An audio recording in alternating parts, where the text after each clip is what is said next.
ओम श्री परमात्मने नमः।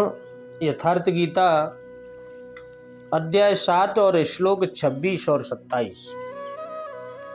वेदहं समतीतानि वर्तमानानि च अर्जुन भविष्याणि च भूतानि माम तु वेद न कश्चन। इच्छा द्वेष समुत्थेन द्वन्द्वमोहेन भारत सर्वभूतानि सम्मोहं सर्गे यान्ति परन्तप।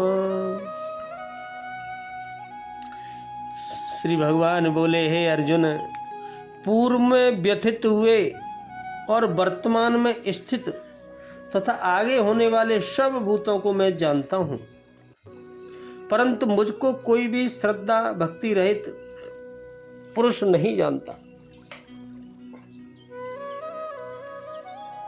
मुझको कोई भी श्रद्धा और भक्ति रहित है वो नहीं जानता। जिसमें श्रद्धा और भक्ति है वही जानता है। हे भरतवंशी अर्जुन, संसार में इच्छा और द्वेष से उत्पन्न सुख सुखादि द्वंद्व रूप मोह से संपूर्ण प्राणी अत्यंत अज्ञातता को प्राप्त हो रहे हैं।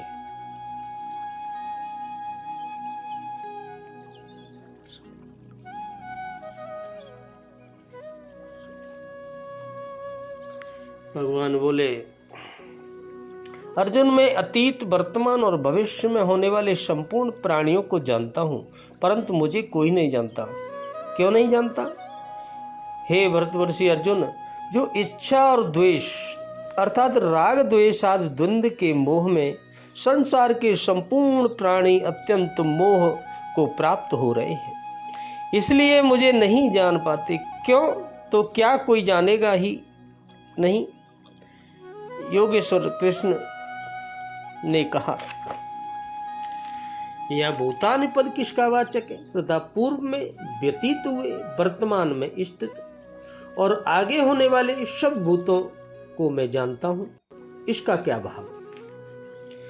देवता, मनुष्य, पशु और कीट पतंग आदि जितने भी चराचर प्राणी हैं इस दुनिया में, उन सब का वाचक भूतानि पद है।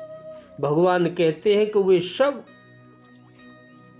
अब से पूर्व अनंत कल्पांतरों में कब किन किन योनियों में किस प्रकार उत्पन्न होकर कैसे रहे थे और उन्होंने क्या क्या किया था, तथा वर्तमान कल्प में कौन कहाँ किस योनि में किस प्रकार उत्पन्न होकर क्या कर रहे हैं, और भविष्य काल में कौन कहाँ किस प्रकार रहेंगे, इन सब बातों को मैं जानता हूं। भगवान ने कहा।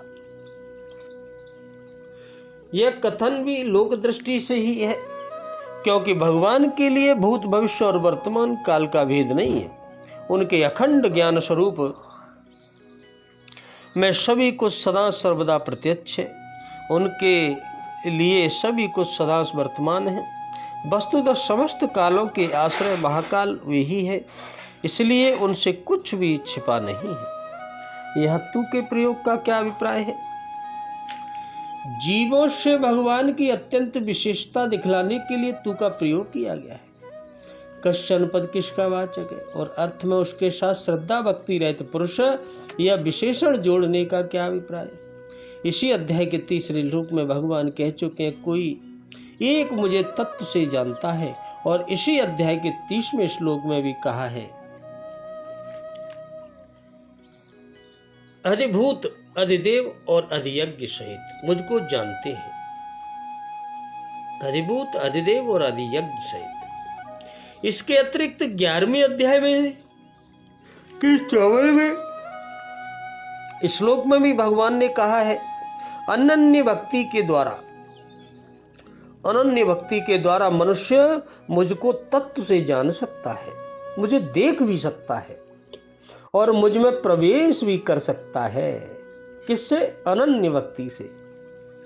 इसलिए यहाँ यह समझना चाहिए कि भगवान के भक्तों के अतिरिक्त जो साधारण मूढ़ मनुष्य हैं, उनमें भगवान को कोई भी नहीं जानता। कश्चन पद ऐसे ही मनुष्यों का लक्ष्य कराता है, और इसी भाव को स्पष्ट करने के लिए अर्थ में श्रद्धा भक्ति रहित पुरुष विशेषण लगाया गया है।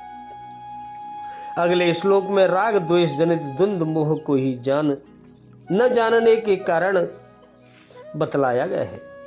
इससे भी यही सिद्ध है कि राग द्वेष रहित भक्तगण भगवान को जान सकते हैं, यानी जिनमें राग और द्वेष नहीं होगा वही जान सकते हैं। श्रद्धा भक्ति रहित मूढ़ मनुष्यों में कोई भी भगवान को नहीं जानता। इसमें क्या कारण है, यही बतलाने के लिए भगवान कहते हैं, इच्छा द्वेष शब्द किसके वाचक हैं और उनसे उत्पन्न होने वाले द्वंद्व रूप मोह क्या है। इच्छा और द्वेष, इनसे ही होता है आदमी के अंदर मोह का प्रकट। जिनको भगवान ने मनुष्य के कल्याण मार्ग में विघ्न डालने वाले शत्रु परपंथी बतलाया है, किनको? इच्छा और द्वेष को। इनसे ही मोह पैदा होता है और काम क्रोध के नाम से जिनको पापों में हेतु तथा मनुष्य का बैरी कहा है, किनको? काम क्रोध को। ये मनुष्य का बैरी है। उन्हीं राग द्वेष का यहाँ इच्छा और द्वेष के नाम से वर्णन किया है। इन इच्छा द्वेष से जो हर्ष शोक और सुख दुखादि द्वंद्व उत्पन्न होते हैं, खुशी कभी गम, वे इस जीवन के अज्ञान को दृढ़ करने में कारण होते हैं, भगवान कह रहे हैं। अतः उन्हीं का नाम द्वंद्व रूप मोह है। यही द्वंद्व रूप मोह है। इच्छा और द्वेष से ही हर्ष सुख सुख दुख होते हैं। सर्वभूतानि पद किनका वाचक है और उनका मोहित होना क्या है? सच्ची श्रद्धा भक्ति के साथ भगवान का भजन करने वाले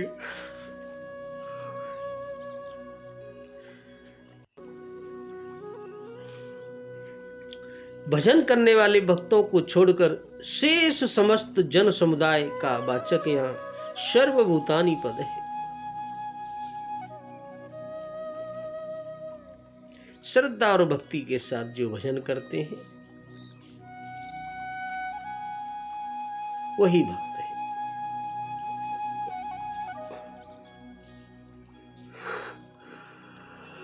उनको जो इच्छा द्वेष जनित इच्छा द्वेष से जो जिनका जन्म होता है वो हर्ष और शोक और सुख और दुखादि रूप मोह के वश होकर अपने जीवन के परम उद्देश्य को भूलकर, जो मुख्य उद्देश्य जीवन का उसको भूलकर भगवान के भजन स्मरण की जरा भी परवाह न करना और दुख तथा भय उत्पन्न करने वाले नाशवान एवं क्षणभंगुर भोगों को ही सुख का हेतु मानकर उन्हीं के संग्रह और भोग की चेष्टा